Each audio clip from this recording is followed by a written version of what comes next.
Welcome to the limit, and on today's episode we're going to be talking about the new Bugatti Centodieci, and what that means is 110 in Italian, and this car is a tribute to 110 years of Bugatti. The Centodieci is also a tribute to the EB110, which was a celebration of Arturo Bugatti's 110th birthday. Now, when I first seen this car on Instagram, I seen it on Stratman's Instagram. Shout out to Stratman.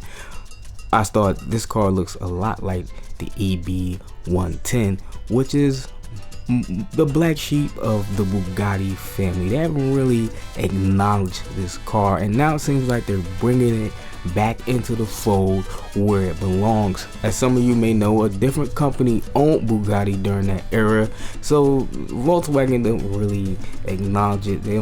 They're not like McLaren with the F1, seeing that a different company owned McLaren at that time. McLaren embraces the F1, and I believe Bugatti should embrace this car because at one point it was the fastest car in the world with a top speed of, I believe, 215 miles per hour, which was incredible, especially for the early 90s. It wasn't a car that was over 200 miles per hour. But enough with the quick history lesson, a little bit that I know. Let's talk about the price. This car is gonna be about $9 million before taxes USD. Now I'm kind of surprised that they didn't go over like 10 million, going with that 10th anniversary, because nobody's gonna charge $110 million for a car. I mean, they could do what they want to do, but I'm just surprised they didn't go one over with 10. And there's gonna be 10 of these built, so there's gonna be 10 of these built, and it's gonna be $10 million less than La Noir, which I'm probably butchering the name. I'm sorry, my French is terrible. As you can see, my Italian was also terrible, but that's besides the point.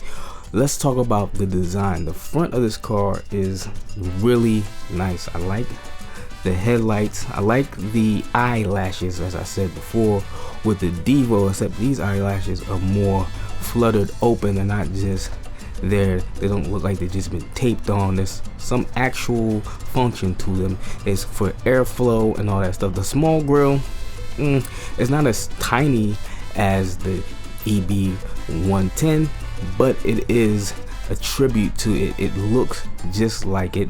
The rear is really where everything is off the hook for me. I don't really like saying off the hook, but I couldn't think of anything else to say in the moment. And you can see this, the rear wing is fixed on, and it spells Centodieci right there for all of us to know what this car is. And you can see on the side the air intakes. And let me talk about my feelings. The design overall is pretty good. It's better than some of the other cars out there, but the side profile to me is what is going on. It's confusing my brain. I can't tell if this car wants to be boxy or wants to be futuristic, modern, and glamorous. It's not as stylish as the Noir, because that car was all black and you could see some of the lines, but you really couldn't see them unless you were there, and I wasn't there, so I really can't tell how glamorous and luxurious that car was. This car, you can pretty much see everything because it's contrasting colors. It's black, it's white, it's more white than anything, and you can see some of the side skirts, some of the curvatures, and what they're trying to do with the airflow and stuff like that. Now this car has 1,600 horsepower, so it has more horsepower than the Chiron, which it is based on, but its top speed is 236 miles per hour. That is Devo territory, so this is not as fast as the Chiron or the Veyron. It's not. It's limited to how much speed it's gonna have, but that doesn't mean much anything, because I'm sure this car is already sold out.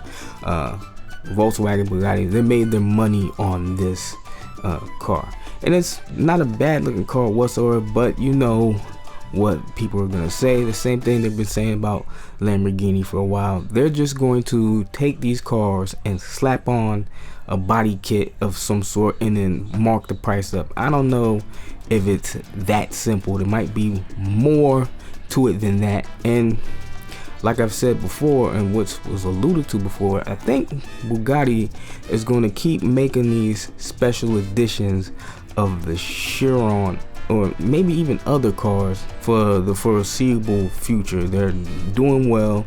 I believe Salomon said this long before it even popped into my mind that they were going to be doing this, and maybe one day we will see the Vision GT. I don't know, but if there's enough people asking for it, that's eventually going to get done. Not like I could ever afford it, and that would be a 1-to-1 car for sure.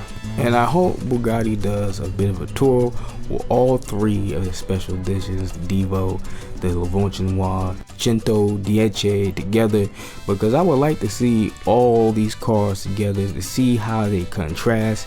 Not like I'll be able to travel out. Hopefully they'll come and bring that action to New York, because I'm really getting sick of getting this information secondhand, because I don't have a video to show you guys the actual car in its full glory. It's just, it is what it is. So tell me what you think about this car, about Bugatti special editions in general. Do you want to see more cars like this, or do you want to see them try something different with a different power plant, different engine, different everything? I can't afford any of the cars, so it's not my call. And with that said, I'd like to bring this video to a close. So if you want to see more of this channel, subscribe, hit the bell notification if you want. Likes are always appreciated. And as I say, if you like the video, like the video. If you dislike the video, dislike the video. If you want to see what I got planned next, come see what I got planned next. Got a lot in store for this channel. Really want you guys to be there with me. With that said, I'll catch you next time.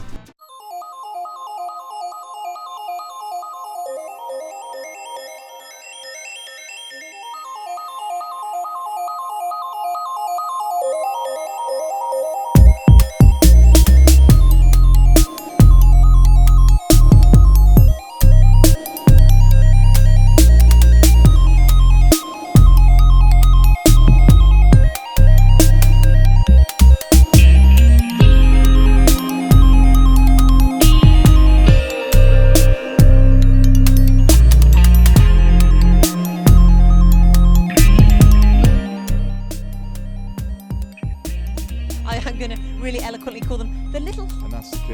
And here you can really see that very thin trailing edge of bodywork and the ultra high.